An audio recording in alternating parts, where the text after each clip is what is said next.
त्योहार आ रहे हैं। कीर्ति ने इस बार दिवाली पर कुछ अच्छा और बढ़िया करने का सोचा है। दिवाली बड़े धूमधाम से मनानी है। घर के लिए नए सभी पर्दे लाई है। धनतेरस पर नए बर्तन और अपने लिए सोने का नया हार भी खरीदा है। बच्चों के लिए नए कपड़े और ढेर सारे पटाखे भी।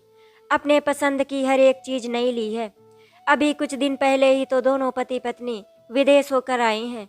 वहाँ से भी कुछ खरीदारी की थी। यही मौका तो है पड़ोसियों और जानने वालों पर रौब दिखाने का। जब पूरा घर सज गया तो निहारती है और मन ही मन प्रसन्न होती है। अपने घर की सजावट और सामान को देखकर कीर्ति एक बड़ी कंपनी में कार्यरत है। उसका पति निखिल भी कोई बाहर की कंपनी में अभियंता है। दोनों ही अच्छे पैसे कमा लेते हैं। अपना फ्लैट, गाड़ी और दो प्यारे प्यारे बच्चे हैं। और जीवन में खुश रहने के लिए चाहिए भी क्या। खाना बनाने के लिए पूजा आती है। वो आते ही बोली, दीदी क्या बनेगा। कीर्ति बोली, पूजा आज खाना मैं बनाऊंगी, तू बस मेरी मदद करना। आज वो इतनी प्रसन्न है कि खाना बनाने के लिए रसोई घर में घुस जाती है और खाने में खीर, पूड़ी, सब्जी, रायता कई चीज़ें बना देती है। खाना खाकर अभी सभी उठे ही थे, तभी कीर्ति का फ़ोन बज उठता है और वो फ़ोन उठाती है। हेलो। उधर से आवाज़ आती है, हेलो मैं पलक बोल रही हूँ। आज शाम को मेरे घर दिवाली का उत्सव है, तुम सपरिवार आमंत्रित हो। ठीक है, कीर्ति जवाब देती है। निखिल बोला, कौन है। कीर्ति कहती है, हमारी किट्टी की एक दोस्त है, उसने अपने यहाँ बुलाया है। तुम्हारी कौन सी दोस्त है जिसे मैं नहीं जानता। दूसरी बिल्डिंग में रहती है, समाज सेविका भी है। मेरे यहाँ उसका भी आना नहीं हुआ, कीर्ति ने जवाब दिया। उसके बाद फिर बोली, तुम क्यों पूछ रहे हो, तुम्हें मेरी सभी सहेलियों को जानना क्यों जरूरी है। कीर्ति आंखें तरेरते हुए बोली। निखिल हंसा और बोला, मैं तो ऐसे ही जानना चाहता था। हमारे घर भी तो त्योहार है, हम दूसरे के घर क्यों जाएंगे। आज के दिन तो मना कर देना था। शाम को पूजा भी होगी, कीर्ति बोली। हम पूजा करके चले जाएंगे, यही तो समय होता है एक दूसरे से मिलने का, जान पहचान बढ़ाने का। एक मिठाई का डिब्बा लेकर चले जाएंगे। दोपहर के खाने के पश्चात आराम करके फिर से काम में जुट गई। बड़े प्रेम से रंगोली बनाई। अपने घर के जितने भी पुराने बर्तन, पर्दे इत्यादि सामान निकला था, वो सब अपने यहाँ काम करने वाले को दे दिया। उसके यहाँ भी अच्छे से दिवाली मन गई। जब वो कीर्ति की प्रशंसा कर रही थी, तब कीर्ति भी अपने को धन्ना सेठ से कम नहीं आंक रही थी। शाम का खाना तो पलक के यहाँ था, इसीलिए सबने नए कपड़े पहन लक्ष्मी जी की पूजा की और पलक के यहाँ जाने के लिए तैयार हो ही रहे थे कि तभी निखिल के लिए किसी का फ़ोन आ गया। तब निखिल कीर्ति से बोला, तुम बच्चों को लेकर चलो, मुझे अभी कुछ काम आ गया है, मैं सीधे वहीं पहुँचता हूँ। कीर्ति मुंह बनाते हुए बोली, तुम्हें कैसे पता चलेगा। अरे भाई, मेरे पास फ़ोन है, मैं तुम्हें फ़ोन कर लूँगा। पलक बड़े जोश में उससे मिली। बच्चे तो बच्चों के साथ खेलने लगे। पलक कीर्ति से बोली, तुम्हारे पतिदेव कहाँ रह गए। कीर्ति मुंह बनाते हुए बोली, पता नहीं किन चक्करों में लगे रहते हैं, होगा कोई ज़रूरतमंद। ये तो अच्छी बात है जो तुम्हारे पति किसी की परेशानी में काम तो आए, पलक बोली। कीर्ति ने बात को बदलते हुए पूछा, और कोई नहीं आया। नहीं, तुम लोगों को ही बुलवाया है। क्यों, हम तो वैसे ही मिठाई लेकर आने वाले थे, कीर्ति बोली। पलक मुस्कुराकर बोली, तुम विशेष हो इसीलिए बुलाया। आज अकेले में अच्छे से जान पहचान कर लेते हैं। और बताओ, तुम्हारा मायका और ससुराल कहाँ है। कीर्ति बड़े उत्साह से बोली, मेरा मायका तो बेंगलोर में है, अभी मम्मी पापा एक सप्ताह रहकर गए हैं। और ससुराल, पलक ने पूछा। चाय की चुस्की लेते हुए कीर्ति ने ऐसे मुंह बनाया जैसे चाय नहीं कोई कड़वी दवाई पी रही हो। बोली, ससुराल का क्या है, जहाँ रहने लग जाओ वहीं अपना घर हो जाता है। क्यों, निखिल के मदर फादर नहीं है, पलक ने पूछा। कीर्ति बोली, अब छोड़ो इन बातों को। क्यों, जब जान पहचान कर रहे हैं तो पूछने में क्या परेशानी है। हम दोनों तो वैसे भी एक ही बिरादरी से हैं, क्या पता कोई रिश्तेदारी ही निकल आए, पलक मुस्कुराती हुई बोली। कीर्ति ना चाहते हुए भी बोली, अब तुमसे क्या छिपाना, ससुराल वाले तो ऐसे ही होते हैं। ऐसे कैसे, मैं कुछ समझी नहीं। क्या वो लोग तुम्हें तंग अथवा किसी भी तरह से परेशान करते हैं। पलक ने उसकी तरफ देखा। नहीं, मैंने उन्हें ऐसा मौका ही नहीं दिया, करते भी कैसे। मैं तो निखिल के साथ ही इधर आ गई और अब तो इतना आना जाना भी नहीं रहा। कीर्ति अपनी बातों को बड़े आत्मविश्वास के साथ बोली। क्यों, निखिल अपने घर फ़ोन नहीं करता। पलक बोली, शुरू में करते थे, अब आपको क्या बताऊं, बेटा कमाने लग जाए तो माता पिता की लार टपकने लगती है। घर के खर्चे और जिम्मेदारियों का रोना रोने लगते हैं, जैसे सारी जिंदगी का ठेका इन्होंने ही ले लिया हो। निखिल तो है ही सीधे, जब तक मैं नहीं आई इन्होंने अपने घर वालों को खूब भरा, किंतु मैंने आते ही उन्हें समझा दिया, मेरे और बच्चों के प्रति भी तुम्हारी कुछ जिम्मेदारियां होंगी। जितना भरना था भर दिया, अब बस। रहस्य खोलते हुए, आप जानती हैं उन्होंने तो बहू भी नौकरी वाली इसीलिए ढूंढी, दोनों आमदनी कमाएंगे और वे बैठकर खाएंगे। मैं तो उन कंगालों से पीछा छुड़ा कर आ गई। जब नई नई बात थी तब मैं फ़ोन उठा ही लेती थी, किंतु अब तो बजता रहता है, मैं नहीं उठाती। बड़ी परेशानी महसूस करते हुए कहती है, मैं तो बस अब उन लोगों से मतलब रखना ही नहीं चाहती। निखिल के परिवार में और कौन कौन है, पलक ने पूछा। एक उसकी बहन भी है, सारा दिन भाभी भाभी कहकर कान पका देती है। मुझे ऐसा लगता था वो मीठी छुरी लगती है मुझे, कहती होगी कि कुछ भी भाभी से मिल जाए। मैं तो अब साड़ी कम ही पहनती हूँ, सो मैंने एक दो बार जब मिली साड़ी देकर अपना पिंड छुड़ाया। एक बार ऐसी साड़ी मैंने आपकी बेटी को भी पहने देखा था। पहले तो मैं चौंक गई कि ये साड़ी इसके पास कहाँ से आई, फिर सोचा वो कहाँ रहती है और ये कहाँ रहती है। पलक कीर्ति की सभी बातें ध्यान से सुन रही थी। बोली, कभी कभी पास रहते भी सालों नहीं मिल पाते और कभी कभी दूर रहने वाले भी मिल जाते हैं, तब लगता है दुनिया कितनी छोटी है। कभी किसी से मिलकर लगता है कि हम पहले क्यों नहीं मिले, और किसी से मिलकर लगता है हम मिले ही क्यों। क्या मतलब, मैं कुछ समझी नहीं। कीर्ति उसकी बातों का भाव ना समझते हुए बोली। पलक बोली, इसमें ना समझने वाली बात ही क्या है। मैं कहना चाह रही थी, कभी कभी अनजान भी अपने से लगने लगते हैं और कभी कभी अपने भी अनजाने नजर आते हैं।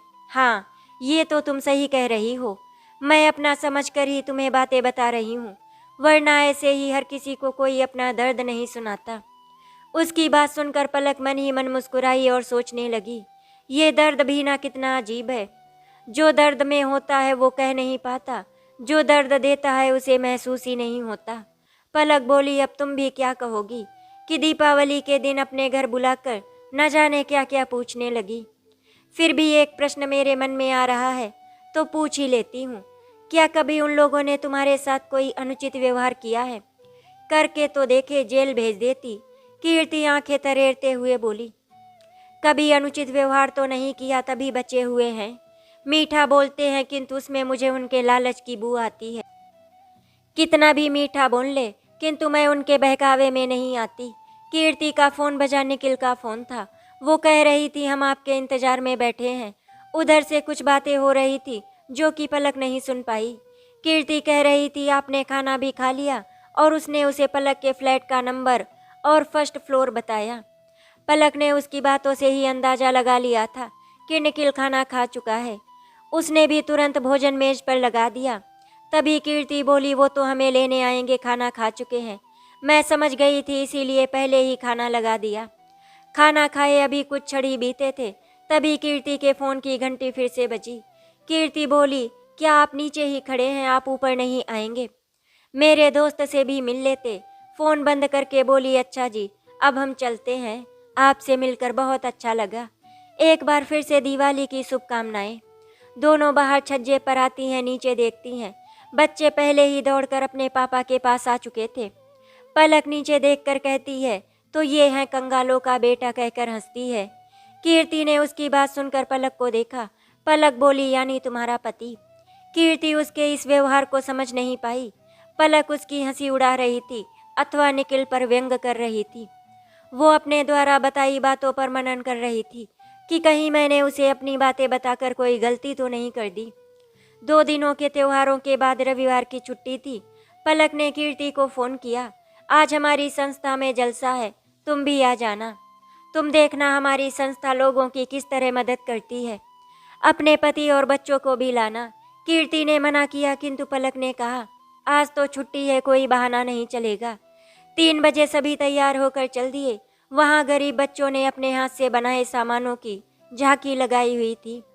व्यर्थ बेकार वस्तुओं से उपयोगी चीज़ें बनाई हुई थी। जो बच्चे पढ़ने में होशियार थे, किंतु पैसे की कमी के कारण पढ़ नहीं पा रहे थे, पलक की संस्था ने उनकी शिक्षा में मदद की और उन बच्चों ने भी उन्हें निराश नहीं किया, अच्छे नंबरों से आगे बढ़े। ये सब देखकर कीर्ति को अच्छा लगा और अपने बच्चों को समझा रही थी। कुछ बच्चे नृत्य का कार्यक्रम प्रस्तुत कर रहे थे। अब तो कार्यक्रम का अंत होने को था, तभी किसी ने घोषणा की कि हमारी संस्था गरीब बुजुर्गों की मदद के लिए भी हमेशा से ही तैयार रही है। जो भी व्यक्ति यहाँ आए हैं और उनकी मदद करना चाहते हैं, अपना सहयोग देंगे तो हमें अत्यंत प्रसन्नता होगी। कृपया सभी मंच के नज़दीक आ जाएं। कीर्ति भी चली गई। वो तो पलक की सहेली थी, सबसे आगे उसे जगह मिली। कुछ गरीब माता पिता जो स्वयं कमा कर खा रहे थे, किसी के बच्चे नहीं थे तो किसी के बच्चों ने उन्हें छोड़ दिया था। कीर्ति ने भी अपना योगदान दिया। उसके अंदर अहंकार घर कर गया था कि मैं भी बड़े लोगों की तरह मदद कर रही हूँ। कार्यक्रम अपनी चरम सीमा पर था, तभी वो और उसका पति निखिल चौंक गए। कार्यक्रम के अंत में एक बुजुर्ग पति पत्नी आते हैं। पलक उनका परिचय देती है। ये बुजुर्ग कोई गरीब नहीं बल्कि कंगाल हैं। ये ऐसे कंगाल हैं जिनका बेटा एक बड़ी मल्टीनेशनल कंपनी में कार्यरत है। उसकी बहू भी अच्छी सी कंपनी में है। उन्हें देखकर दोनों पति पत्नी के चेहरे की हवाइयाँ उड़ने लगीं। कीर्ति निखिल से बोली, ये लोग यहाँ कैसे आए और पलक को कैसे मिले? निखिल झुंझलाकर बोला, मुझे क्या मालूम, मैं भी तो तुम्हारे साथी हूँ। उधर पलक भाषण दे रही थी। ये लोग ऐसे माता पिता हैं जिन्होंने अपने बेटे को अच्छे से अच्छे स्कूल कॉलेज भेजा और बड़ी पढ़ाई के लिए बाहर भी भेजा। उसके उन खर्चों को उठाने के लिए अपनी जमा पूंजी और थोड़ा कर्जा भी लिया ताकि बेटा आने वाले कल में उन्नति कर सके। भविष्य में सफल होगा तो ये कर्जा भी उतर जाएगा। हम अपने खर्चों में कमी कर लेंगे। बेटे के अच्छे भविष्य के लिए इतना तो कर ही सकते हैं। उसकी जिंदगी तो संवर जाएगी। बेटा भी सफल हुआ। माता पिता के सपनों को नई उड़ान मिली। वे उसके लिए एक सुंदर और पढ़ी लिखी लड़की तलाशने लगे जो उनके बेटे के कंधे से कंधा मिलाकर चले। इस महंगाई में बेटे को ही अकेले ना जूझना पड़े, उनके जीवन का स्तर भी बढ़ेगा। इसी सोच के साथ एक सफल लड़की से विवाह करवा दिया। पलक उस महिला की तरफ देखते हुए बोली, ये तो इतनी भावुक महिला है। प्रसन्नता के कारण इन्होंने अपने गहने भी तुड़वाकर अपनी बहू के लिए बनवा दिए। किंतु आज के समय में ये लोग कंगाल हैं।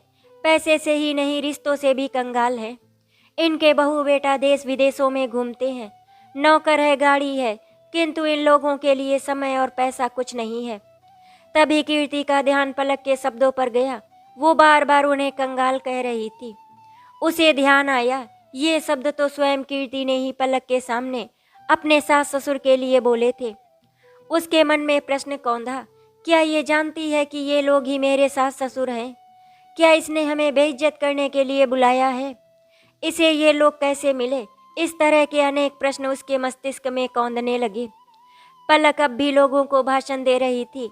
ये लोग इनकी बहू को पसंद नहीं, क्योंकि उसे लगता है कि ये लोग उसके पति के पैसों के पीछे हैं। लेकिन वो ये नहीं जानती, जिसके साथ वो रह रही है वो इन्हीं कंगाल की संतान है, जिसकी कमाई पर अधिकार जता रही है। इन्हीं की मेहनत और त्याग का नतीजा है। इन्होंने तो अपने बच्चों को जीवन भर का सुख दे दिया, किंतु इन्होंने क्या पाया? उम्र के इस पड़ाव में अकेलापन। उम्र के जितने भी बरस ये रहेंगे, उन दिनों में अपने बच्चे से दूरी, बहू के रूखे व्यवहार को झेलना ही इनके भाग्य में बंधा है। मैं आप सभी से पूछना चाहती हूँ, आप सभी लोग अपने बच्चों की अच्छे से अच्छी परवरिश करते हैं या करना भी चाहते हैं? क्यों? ताकि इनका जीवन सफल हो सके। इनके उज्जवल भविष्य की कामना करते हैं, ताकि ये बच्चे जब कामयाब हों तो हमें छोड़कर चले जाएं और हमें देकर जाएं सूनापन और अकेलापन। इस तरह तो कोई भी अपने बच्चों के सफल होने की कामना ना करे, किंतु माता पिता फिर भी इतने स्वार्थी नहीं होते। बेटा यदि ऐसा करता है तो कहते हैं कि बहू के बहकावे में आ गया है, किंतु बहू भी तो एक औरत होती है, माँ होती है। फिर वो ये बात क्यों नहीं समझ पाती? अपने माता पिता के लिए दौड़कर अपने मायके जाती है, किंतु सास ससुर से जब मतलब ही नहीं रखना चाहती, अपने मायके जाने की उसे क्यों आवश्यकता पड़ती है? क्योंकि वहाँ भी एक बहू रहती है, बेटी नहीं। बेटी ससुराल जाकर भी अपने माता पिता के लिए चिंतित रहती है और बेटा करीब होकर भी दूर हो जाता है। जो लड़की यहाँ बेटी है वही दूसरी जगह बहू ही बनकर रह जाती। औरत के रिश्ते बदलते ही उसके रूप भी बदल जाते हैं। अब अंत में मैं यही कहना चाहूँगी, कुछ लोग पैसों से बड़े होकर भी दिल से छोटे रहते हैं। कुछ लोग पैसे से कमज़ोर होते हुए भी अपना दिल बड़ा कर जाते हैं। धन्यवाद। धीरे धीरे जलसा समाप्त हो जाता है। लोगों की भीड़ भी कम होने लगती है। कीर्ति उस भीड़ में अपने सास ससुर को खोज रही थी, किंतु वो कहीं नहीं दिखे।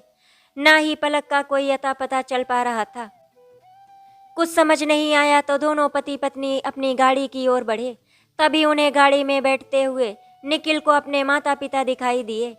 उसने कीर्ति से बताया। कीर्ति ने उस तरफ देखा तो बोली, ये तो पलक की गाड़ी है। वे इससे पहले कि कुछ सोच समझ पाते, गाड़ी अपने स्थान से निकल चुकी थी। कीर्ति और निखिल भी अपने बच्चों के साथ गाड़ी में बैठ गए। उनकी गाड़ी भीड़ भाड़ वाली सड़क पर बचती बचाती दौड़ रही थी। उसमें बैठे बच्चे तो बाहर के दृश्यों में खो गए थे, किंतु उसके अंदर बैठे दो व्यक्ति ऐसे थे जो नई पुरानी सभी स्मृतियों में अपने को ढूंढ रहे थे। तभी निखिल बोला, तुम जानती हो ये पलक कौन है और कहाँ से है? कीर्ति बोली, मैं इसके विषय में कोई विशेष बात नहीं जानती, ना ही मैंने इसकी कोई आवश्यकता समझी। बस इतना पता है कि ये लोग भी हमारी ही बिरादरी के हैं। क्या? निखिल चौंका। हाँ, इसी कारण मैं इससे इतनी क्लोज हो गई, पर तुम चौंके क्यों? मुझे लगता है जैसे मैंने पलक को कहीं देखा है, कुछ पहचाना सा चेहरा लगता है, किंतु कुछ भी ध्यान नहीं आ रहा। तभी कीर्ति बोली, तुम्हारा ध्यान किधर है? हमारा घर तो पीछे रह गया। निखिल बोला, मैं सही जा रहा हूँ। क्या तुम्हारे मन में प्रश्न नहीं उठा कि पलक का हमारे माता पिता से क्या संबंध है? उन्हें कैसे जानती है? कीर्ति मन ही मन सोचने लगी। मेरे मन में तो अनेकों प्रश्न हैं, किंतु मैं अपने ही तरीके से उससे सब कुछ पूछना चाह रही थी। प्रत्यक्ष बोली, जानना तो चाहती थी, किंतु मैंने सोचा शायद कोई सहयोगी हो, वो उसे सहयोगवश मिले हों। नहीं, मैं पूरी बात जानना चाहता हूँ कहकर निखिल ने गाड़ी एक जगह रोक दी। कीर्ति ने देखा तो ये पलक का घर है। वो निखिल के पीछे पीछे थी। बच्चों को वहीं गाड़ी में बैठे रहने को कहकर वो ऊपर चले गए। ऊपर उसके माता पिता बैठे चाय पी रहे थे। उसने जाते ही उनके पैर छुए। वे उन्हें देखकर फीकी सी मुस्कान से मुस्कुरा दिए। उन्होंने आशीर्वाद के लिए हाथ उठा दिए। आप लोग यहाँ कैसे? अभी वो यही कह पाया था, तभी अंदर से पानी लेकर पलक आई और बोली, ये लोग मेरे मौसी मौसा जी हैं। उसकी बात सुनकर दोनों पति पत्नी चौंक गए। निखिल, क्या तुमने मुझे पहचाना नहीं? पलक दीदी बोली, जब मेरी शादी हुई थी तब तुम अपने बोर्ड के पेपर दे रहे थे। मेरी शादी को 15-20 बरस हो गए, कभी हमारा फिर से मिलना ही नहीं हुआ, तो पहचानते कैसे? 20 बरस में तो इंसान और परिस्थितियां सब बदल जाते हैं। आप लोग अब कैसे मिले? निखिल ने पूछा। पलक बोली, मैंने मम्मी को फ़ोन किया था, तब मम्मी ने इनके विषय में बताया और ये भी बताया कि इनका बेटा यानी निखिल अपने बीवी बच्चों के साथ इसी शहर में रहता है। ये लोग फ़ोन भी करते हैं, किंतु इनका फ़ोन लगता ही नहीं। मैंने इन्हें दीपावली पर ही बुला लिया था, और जब मैंने इनसे फ़ोन नंबर और नाम पता पूछा तो मुझे ज़्यादा मेहनत नहीं करनी पड़ी, क्योंकि कीर्ति को तो मैं अच्छे से जानती थी। तुम्हें मैंने दीपावली पर अचंभित करने के लिए ही बुलाया था। मेरा उद्देश्य माता पिता को त्योहार के दिन अपने बच्चों से मिलवाने का था, किंतु तुम तो आए नहीं। और कीर्ति जो रिश्ते में मेरी भाभी लगती है, उसकी सोच सुनकर मैं स्वयं ही अचंभित हो गई। मैं एक समाज सेविका हूँ। जब मैं दूसरों के दुख दर्द बांटने का प्रयत्न करती हूँ, तब ये रिश्ते तो मेरे अपने थे। मैं उम्र में तुम दोनों से बड़ी हूँ, किंतु उस दिन कीर्ति के शब्द, उसकी सोच सुनकर लगा मैं तो जैसे जीवन के विषय में कुछ जानती ही नहीं। इतने दिनों से मैं उससे मिलती आई हूँ, किंतु उससे परिचित नहीं हो पाई। उस दिन उसने सही मायने में परिचय हुआ। एक बात और, यदि तुमने अपनी बहन बेटी को कुछ दिया है, उससे उसके घर का खर्चा नहीं चलता। इससे उसके प्रति तुम्हारे मन में जो मान सम्मान है, वो उस घर की बेटी है। दूसरे घर जाकर भी वो उसका अपना घर है, उसमें उसके भाई भाभी रहते हैं। वो अपनापन और सम्मान चाहती है। अपने मन में ऐसा जगाए रखना चाहती है कि अब भी ये मेरा अपना घर है, मेरे अपने रहते हैं। वो साड़ी जो तुमने देखी, वो वास्तव में तुम्हारी दी ही थी, जिसे मेरी बेटी ने तुम्हारी ननद से मांगा था, और उसने वो खुशी खुशी दे दी। किंतु मुझे इसके पीछे की सोच का बाद में पता चला तो मुझे बहुत दुख हुआ। निखिल कीर्ति की तरफ देख रहा था कि उसने पलक दीदी से ऐसा क्या कह दिया। कीर्ति नजरें झुकाए बैठी थी। पलक बोली, मैं अब कुछ नहीं कहना चाहती। जो कुछ भी मुझे कहना था मैंने अपने भाषण में कह दिया। कीर्ति अपने किए व्यवहार और कहे शब्दों पर शर्मिंदा थी, किंतु उसका अहंकार इतना बड़ा था कि वो झुकना नहीं चाहता था। निखिल बोला, अब आप लोग अपने घर चलिए। दीदी, क्या मैं इन्हें अपने साथ ले जा सकता हूँ? पलक बोली, तुम्हारे माता पिता हैं, जैसा भी इनका फैसला होगा ये जाने। माता पिता ने एक बार उनकी तरफ देखा, बोले, बच्चे कहाँ हैं? बहुत दिनों से उन्हें नहीं देखा। निखिल ने उन्हें ऊपर से ही आवाज़ दी। वो दौड़कर चले आए और बोले, ये लोग तो वही गरीब हैं। उनकी बातें सुनकर निखिल की नज़रें झुक गई और बोला, ये तो वहाँ गरीब होने का अभिनय कर रहे थे। ये आप लोगों के दादा दादी हैं, इनके पैर छुओ। बच्चे तो दादा दादी के साथ खेलने लगते हैं। पलक सबके लिए खाना बनाती है। कीर्ति भी उसकी मदद के लिए रसोई घर में जाती है। निखिल ने अपने माता पिता को घर ले जाने के लिए कहा, किंतु कीर्ति ने अभी तक कुछ नहीं कहा। वो लोग समझ नहीं पा रहे थे कि कीर्ति के मन में क्या चल रहा है। उसकी चुप्पी कुछ न कुछ कहकर भी बहुत कुछ कह रही थी। रसोई घर में वो पलक के समाज सेविका वाले रूप से घृणा कर रही थी। कीर्ति को अब उसमें अपनी दोस्त नहीं, बल्कि एक धोखेबाज ननद नजर आ रही थी, जिसने उससे उसके विषय में सब जान लिया। सास ससुर के यहाँ होते हुए भी नहीं बताया कि वो लोग यहीं है, और मेरी 4 लोगों में बेइज्जती करने के लिए अपनी संस्था में बुलाया। दोस्ती पर ननद का रिश्ता भारी पड़ गया। उसने अपने रिश्ते को खूब निभाया। कीर्ति से रुका नहीं जा रहा था। वो बोली, एक बात पूछे, जब आपको मालूम था कि आप हमारी रिश्तेदार हैं, तो आपने पहले क्यों नहीं बताया? पलक उसकी आंखों में झांकते हुए बोली, पहले बता देती तो कैसे पता चलता कि घर की कमजोर कड़ी कहाँ और कौन सी है। वैसे तो आप मुझसे बड़ी हैं, किंतु आपने कोई बड़प्पन नहीं दिखाया। आप मुझे समझा भी सकती थी, दोस्ती के नाते ही सही। रिश्ते से पहले हम दोस्त भी तो थे, कीर्ति ने प्रश्न किया। पलक बोली, हमारी दोस्ती कुछ महीनों की है और रिश्ता बरसों का है। तुमसे पहले मेरा रिश्ता निखिल और अपने मौसा मौसी जी से है। तुम पर मैं विश्वास करती थी, तभी मैंने उनकी बातें सुनकर तुम्हें भी कहने का मौका दिया। मैं किसी भी तरह तुम पर अपनी दोस्ती या रिश्ते को थोपना नहीं चाहती थी। हो सकता है वो ही गलत हो, तभी मैंने दोनों तरफ से ही अपनी अपनी बात कहने का मौका दिया। एक दोस्त होने के नाते मैं तुम्हारी भावनाओं को समझ सकती हूँ। हर लड़की स्वतंत्र जीवन जीना चाहती है, किंतु रिश्तेदार होने के नाते मैं पूछना चाहती हूँ, जब लड़कियाँ अपनी ससुराल में अधिकार से जीवन जीना चाहती हैं, पति या सास ससुर की संपत्ति पर अपना अधिकार जताती हैं, और वे लोग उसकी भावनाओं की कदर करते हैं, तब वो अपने कर्तव्य कैसे भूल जाती हैं? जिस संपत्ति पर अधिकार जताती हैं, वो उन्हीं के द्वारा जोड़ी गई संपत्ति है। उनके प्रति सम्मान आदर कैसे भूल जाती हैं? तुमने अनजाने ही अपने मन की बात मुझे बतला दी, यानी अपने दोस्त को। यही बातें क्या तुम अपने रिश्तेदारी या ननद से कर सकती थी? पलक ने प्रश्न किया। पहले मैंने सभी बातों पर मनन किया और मैंने ननद होने के नाते तुम्हें समझाना बेहतर समझा। फिर इसमें तुम्हारी बेइज्जती कहाँ हुई? वहाँ तो कोई भी तुम्हें जानता ही नहीं था, ना ही मौसी जी और ना ही मौसा जी। वो तो मेरी संस्था के ज़रूरतमंद लोगों में से एक थे।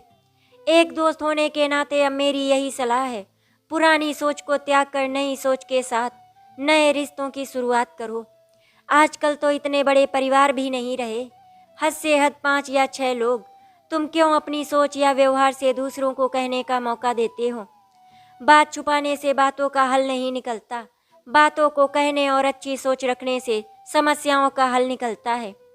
मैंने अब तुम्हें दोस्ती के नाते भी समझा दिया। फिर मुस्कुराकर बोली, मेरे तो जीवन का उद्देश्य ही लोगों के दिलों में प्यार अपनापन बनाए रखना है, जिसकी आज के समय में बहुत कमी है, वरना हमें संस्था खोलनी ही नहीं पड़ती। ये जीवन तुम्हारा है, व्यवहार तुम्हारा है, रास्ता तुम्हें चुनना है। कहकर पलक रोटी देने चली गई। कीर्ति खड़ी सोचती रही, फिर मन ही मन सोचा, इतनी बेइज्जती करने के बाद कैसी भली बन रही है। खाना खाने के पश्चात निखिल अपने पापा से बोला, अब आप लोग हमारे साथ चलिए। किंतु कीर्ति ने एक शब्द भी नहीं कहा। उसके पापा बोले, बेटा अब तो हम लोग घर जाएंगे, तुम लोगों से मिल लिए, बच्चों से भी मिल लिए, और अब हमें क्या चाहिए, कल चले जाएंगे। निखिल ने आगे कुछ नहीं कहा और वो अपने बच्चों को साथ लेकर चला गया। माता पिता मिले भी तो अजनबियों की तरह। निखिल को कुछ खालीपन सा लग रहा था। वो कीर्ति से बोला, तुम भी तो कह सकती थी कि मम्मी पापा हमारे संग अपने घर चलिए। कीर्ति बोली, तुम्हें तो मुझ में ही दोष नजर आता है। तुमने भी तो कहा था, तुम तो उनके बेटे हो। जब तुम्हारे कहने से ही नहीं आए तो फिर मेरे कहने से कैसे आ जाते। निखिल खींच कर बोला, तुम नहीं समझोगी। मन ही मन बुदबुदाया, समझ कर भी ना समझ बनती हो। कीर्ति बोली, तुमने कुछ कहा नहीं कहकर चुपचाप गाड़ी चलाने लगा। उधर निखिल की मम्मी बोली, आपने जाने से इनकार क्यों कर दिया। त्रिपाठी जी बोले, तुमने देखा नहीं, बहू ने तो एक बार भी नहीं कहा, ना ही उसे अपने किए पर पछतावा है। बेटे के कहने पर यदि हम चले भी जाते तो जबरदस्ती बहू के सिर पड़ जाते। तुम उसके कहे शब्दों को भूल गई, मैं नहीं भूला। वो बोली, मैं तो अपने बेटे के कहने पर ही जाना चाहती थी। आखिर वो घर उसका भी तो है। अब ये अधिकार की बातें ना करो। उस घर में हमें सम्मान ही मिल जाए वही बहुत है। बेटा सारा दिन घर में नहीं रहता, घर में बहू रहती है और उसे हम पसंद नहीं और बोले, बिन बुलाए जाइए ना, अपना आदर खोइए ना। कहकर वो सोने चले गए और बोले, कल अपना सामान बांध लेना, हम कल ही जाएंगे। इतनी देर से पलक उनकी बातें सुन रही थी। वो बोली, मौसी मौसा जी ठीक ही कह रहे हैं, ये बात मैंने भी नोटिस की। कीर्ति ने एक बार भी आप लोगों को चलने के लिए नहीं कहा, किंतु आप लोग जब तक चाहे यहाँ रह सकते हैं, बेटा ना सही बेटी ही सही। त्रिपाठी जी बोले, नहीं बेटा, तूने तो हमें सच्चाई से रूबरू कराया। हम तो इस गलतफहमी में थे कि हमारा फ़ोन ना ही बेटा उठा रहा था ना ही बहू। हम तो इसीलिए परेशान थे कि कहीं उन्हें कुछ हो तो नहीं गया, किंतु यहाँ आकर पता चला कि इसे तो हमसे ही परेशानी थी। पलक से बोले, बेटा अब तुम ही बताओ हम क्या करें। सास ससुर कठोर हों तब भी परेशानी, ना हो तब वे स्वयं परेशान। ना ही निगलते बनता है ना ही उगलते। बहुओं की परेशानी को समझा, अब बहू नहीं समझना चाहती। पलक बोली, आप परेशान ना होइए, कुछ ना कुछ तो ऊपर वाले ने सोचा ही होगा। मौसा जी और मौसी को गए 3 माह हो गए, किसी का किसी से कोई संपर्क नहीं रहा। कीर्ति किट्टी में आई, किंतु उसने पलक से मिलने में कोई उत्साह नहीं दिखाया, ना ही उसने अपने सास ससुर के विषय में कुछ पूछा। पलक भी कहाँ मानने वाली थी। कोई ऐसे ही बात छिड़ी तब वो बोली, जिंदगी इतनी कठिन भी नहीं होती जितना हम उसे अपने व्यवहार अथवा सोच से बना लेते हैं। हम दूसरों को परेशान करने का प्रयत्न करते हैं, फिर क्या हम खुश रह पाते हैं। हम किसी को भी परेशान करने के लिए साधन ढूंढते हैं या अनेक उपाय सोचते हैं और परेशान करते हैं। समझो तो जिंदगी में कुछ नहीं रखा, ना समझो तो जिंदगी एक जंजाल है। हम साधारण जीवन जीकर भी प्रसन्न रह सकते हैं।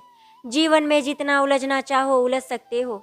किट्टी की महिलाएं कुछ समझी कुछ नहीं, फिर भी उन्होंने पलक के दृष्टांत को सराहा। कीर्ति की पड़ोसन एक दिन उसके घर लड्डू लेकर आई। वो बहुत ही प्रसन्न थी। बोली, आज हमारे बेटे ने एक निबंध लेखन में इनाम जीता है। कीर्ति हंसते हुए बोली, ये तो बहुत अच्छी बात है।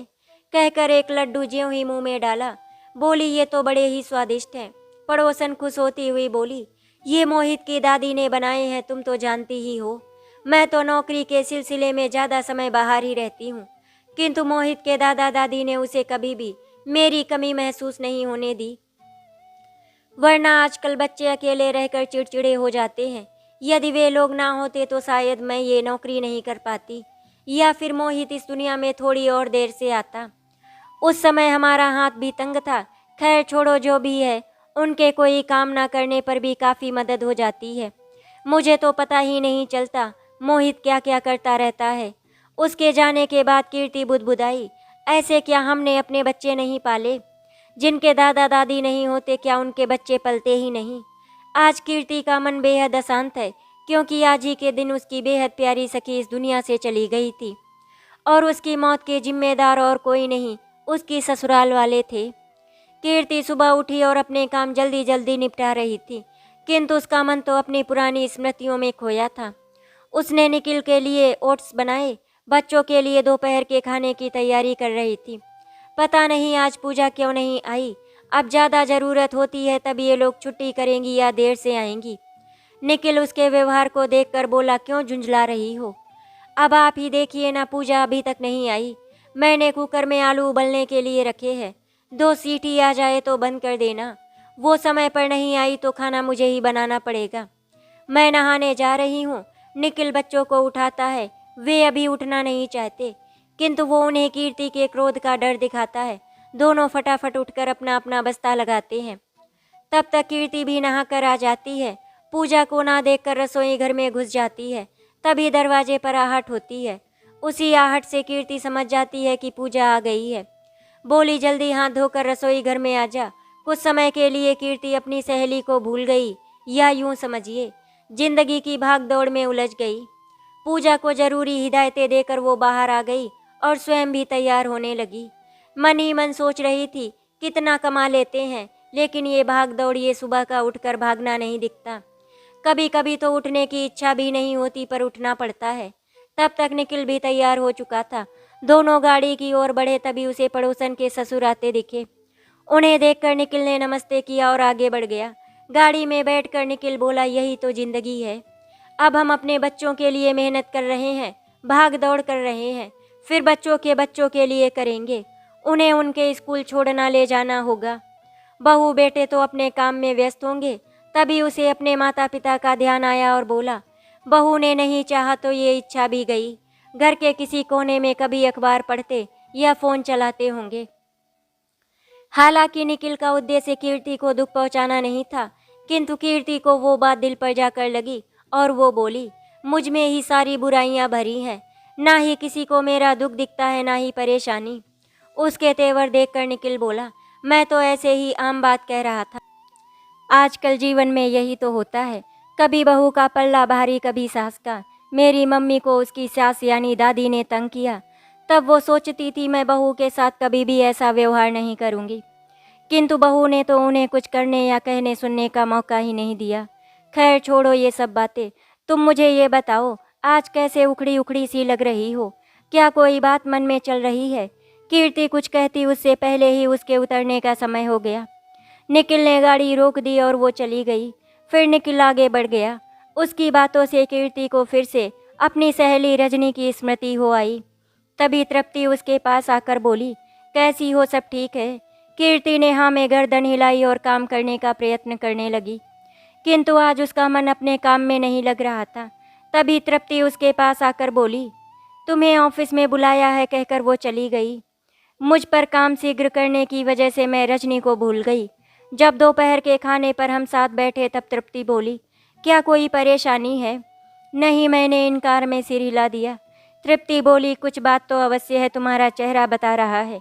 क्या तुम दोनों पति पत्नी में कुछ झगड़ा? कीर्ति ने उसकी बात बीच में ही रोक दी। बोली, जैसा तुम लोग समझ रही हो ऐसा कुछ भी नहीं। आज मुझे अपने विद्यालय की सहेली रजनी की बहुत याद आ रही है। तब इसमें इतना परेशान होने की क्या बात है? उससे फ़ोन पर बात कर लो या फिर किसी छुट्टी वाले दिन मिलने का कार्यक्रम बना लेना। उसको मैं याद ही कर सकती हूँ, ना ही फ़ोन कर सकती हूँ, ना ही उससे मिल सकती हूँ। कहते हुए कीर्ति की आंखें नम हो गईं। तृप्ति बोली, क्यों, ऐसा क्या हुआ? क्या तुम लोगों में झगड़ा हो गया? कीर्ति बोली, वो तो मेरी बहुत ही प्यारी सहेली थी, उससे मैं झगड़ती भी तो थी, वो नहीं झगड़ती। तृप्ति ने उसके कहे शब्दों पर ध्यान दिया और बोली, क्या वो अब नहीं है? कीर्ति ने गहरी सांस ली, बोली, हाँ, अब वो इस दुनिया में नहीं रही। आज ही के दिन उसने फांसी लगाकर आत्महत्या की थी। तृप्ति कीर्ति की बात सुनकर सन्नाटे में आ गई। थोड़ी देर वहाँ चुप्पी रही। अब तक उनका खाना भी समाप्त हो चुका था। कीर्ति ने घड़ी की तरफ देखा, अभी 10 मिनट बाकी थे। तृप्ति की नज़र भी घड़ी पर ही गई। आश्वस्त होकर बोली, तुम्हारी सहेली के साथ ऐसा क्या हुआ जो उसने ऐसा कदम उठाना पड़ा? वही ससुराल वालों द्वारा परेशान किया जाना। वो भावों में बहती चली गई। पता नहीं उसे उन लोगों ने कितना सताया होगा कि उसे ये कदम उठाने के लिए मजबूर होना पड़ा। मैंने सुना था उसे उसके ससुराल वाले उसे बहुत तंग करते थे। उनके अत्याचार वो बर्दाश्त नहीं कर पाई। मन में अनेक प्रश्न उठे। एक दो हाथ से ऐसे ही सुने तो इस बीच ससुराल वालों के लिए मेरे मन में धारणा बन गई कि ये लोग बहुओं को प्रसन्न नहीं रहने देंगे। या तो दहेज का लालच या फिर बेटा ना होने के कारण दोष बहुओं को ही देते रहेंगे। मैं भी या तो विवाह ही नहीं करूंगी या फिर अपना कमाऊंगी और अलग रहूंगी। तृप्ति जो इतनी देर से सुन रही थी वो बोली, ये आवश्यक नहीं कि सभी लोग एक जैसे हों। हम पहले ही परिस्थितियों बस अपनी एक धारणा बना लेते हैं, किंतु सभी की परिस्थितियां अलग अलग होती हैं। मेरे सास ससुर तो बहुत ही अच्छे हैं। मेरी नंदे भी व्यवहारिक और सहायक है। कभी भी मदद के लिए साथ खड़ी दिखती हैं। तुम्हारी सहेली का पता नहीं क्या परिस्थिति रही, तुम्हें मालूम नहीं। सच्चाई से अभी तुम बहुत दूर हो। तभी तीनों ने एक साथ घड़ी को देखा तो 2 मिनट ऊपर हो गए थे। तीनों तेजी से उठी और अपने अपने स्थान पर पहुंच गई। कीर्ति जब घर लौट रही थी तब रास्ते भर तृप्ति के कहे शब्द उसके कानों में गूंज रहे थे। उसने अपने मन की जो बातें अपने मन में बिठा रखी थी, आज उन्हें बांटकर उसे अच्छा लग रहा था। उसकी सोच भी बदल रही थी। उसे अपनी ननद के कहे शब्द स्मरण हो आए। जिंदगी इतनी भी कठिन नहीं, हम अपनी सोच और व्यवहार से उसे कठिन बना लेते हैं। दीपावली को गए 6 महीने बीत चुके थे। अब तो गर्मियां हैं। एक दिन अचानक फोन की घंटी बजी। त्रिपाठी जी अपनी पत्नी से बोले, देखना जरा किसका फोन है। किसको हमारी याद आ गई। उन्होंने फोन उठाया, बोली हेलो। उधर से आवाज आई, नमस्ते मम्मी जी। उन्हें तो जैसे अपने कानों पर विश्वास ही नहीं हुआ। अपने को विश्वास दिलाने के लिए पुनः प्रयत्न किया, हेलो कौन। उधर से फिर से आवाज आई, मम्मी जी आपने मुझे पहचाना नहीं, मैं आपकी बहू कीर्ति, कैसी हैं आप। उस आवाज़ को सुनकर उनकी आंखें नम हो गई। बोली, बेटा बहुत दिनों बाद आवाज़ सुनी है ना, इसीलिए पहचान नहीं पाई। पापा जी कैसे हैं। वे बोली, वे ठीक हैं, तुम लोगों को याद करते रहते हैं। कीर्ति बोली, बच्चे भी आप लोगों को बहुत याद करते हैं। पीछे से त्रिपाठी जी की आवाज़ आई, किससे बातें कर रही हो। प्रसन्नता के कारण उनसे तो कुछ बोला ही नहीं जा रहा था। उन्होंने अपने हाथ के इशारे से उन्हें बताया कि अभी आकर बताती हूँ। बोलो बहू, कैसे फ़ोन किया, सब ठीक तो है। हाँ सब ठीक है, बच्चे याद कर रहे थे तो सोचा आप लोगों से बात कर लेती हूँ। वे बोली, ठीक ही किया, यहाँ भी सब ठीक है, बच्चों को मेरा आशीर्वाद देना। अच्छा मम्मी जी अब रखती हूँ। फ़ोन रखने के बाद वे रोने लगी। उनसे रुका ही नहीं जा रहा था। उन्हें समझ ही नहीं आ रहा था कि वो रो क्यों रही हैं। कुछ शांत होने के पश्चात बोली, तुम्हें पता है बहू का फ़ोन था। त्रिपाठी जी बोले, मैं जान गया था जब तुम रोने लगी थी। नहीं जी, उसने बड़े प्रेम से बातें की। क्या कहा उसने, क्यों फ़ोन किया। अंतर्मन से तो वो भी पूछना चाह रहे थे। कह रही थी बच्चे अपने दादा दादी को याद करते हैं। अब तो अक्सर वो फ़ोन कर ही लेती थी। एक दिन अचानक निखिल से बोली, मैंने अपने दफ्तर से 2 दिनों की छुट्टी ले ली है, मैं अपने घर जा रही हूँ, रविवार तक आ जाऊंगी। पूजा को मैंने सब समझा दिया है, वो बच्चों का भी ध्यान रख लेगी। निखिल बोला, ऐसा क्या काम आन पड़ा जो तुम अपने घर जा रही हो।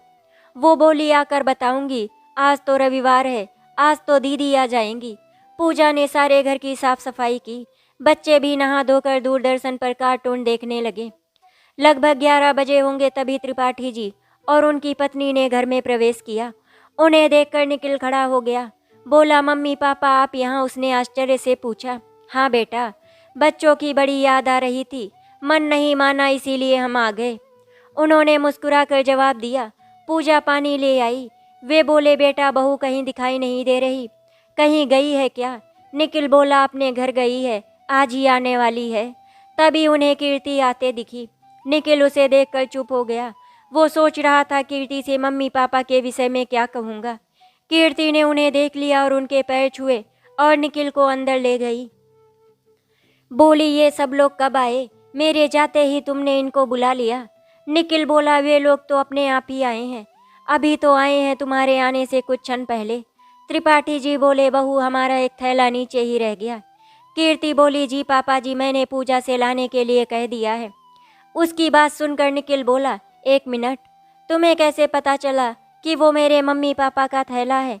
बस पहचान गई, पापा ने तुमसे ही क्यों कहा, मैं भी तो, मुझसे भी तो कह सकते थे। कीर्ति हंसते हुए बोली, जब मैं उनकी बहू हूँ तो मुझसे ही तो कहेंगे, जब वो मेरे साथ आए हैं तो। निखिल सोचने लगा, कहीं तुम इन्हें ही तो लेने नहीं गई थी और मुझसे अभिनय कर रही थी। निखिल बाहर आकर बोला, क्या आप लोग भी इसके नाटक में शामिल थे। माँ हंसते हुए बोली, हमसे तो इसने ही कहा था, अब ये घर की मालकिन है तो इसका कहना तो मानना ही पड़ेगा। सब हंसने लगे।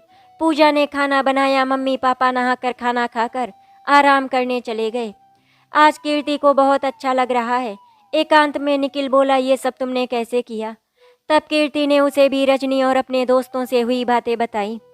निखिल आज बेहद प्रसन्न है। आज उसके मन को बहुत बड़ा बोझ उतर गया। कीर्ति बोली, अगले महीने दिवाली है, अब की बारी नहीं, हर बार मम्मी पापा अपनी दिवाली यहीं मनाएंगे अपने बच्चों के साथ। निखिल को लग रहा था जैसे वो बहुत हल्का हो गया है और उसे कीर्ति पर प्रेम उमड़ आया और उसने अपने कमरे का दरवाज़ा बंद कर लिया। आशा करती हूँ आपको हमारी कहानी अच्छी लगी होगी। अगर आपको हमारी कहानी अच्छी लगी तो वीडियो को लाइक एंड शेयर करें, चैनल को सब्सक्राइब करें। वीडियो देखने के लिए आपका धन्यवाद।